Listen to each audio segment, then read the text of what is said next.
ทาย10อันดับรถยนต์ที่ขายดีที่สุดในประเทศไทยปี 2024 Toyota Altis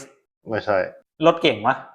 ไม่ให้รถกระบะ Hilux Vigo Toyota Vigo ถูกต้อง Toyota Hilux Revo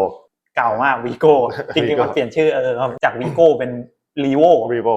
อันดับ2เป็นรถกระบะปะ ถูกต้อง เป็นรถกระบะ Isuzu D-Max ถูกต้องครับรู้ได้ไง ก็มันก็แข่งกันอยู่2เจ้า จริงปะ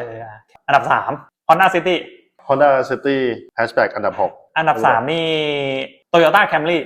Toyota Camry ไม่ติดอันดับ โตโยต้าอะไรวะ อ๋อ Toyota Yaris ถูกต้องToyota Yaris อันดับ4ก็ Toyota Yaris Cross โอเค อันดับสี่ อันดับเป็น SUV 5 Toyota Fortuner Fortuner อันดับเป็น crossover Honda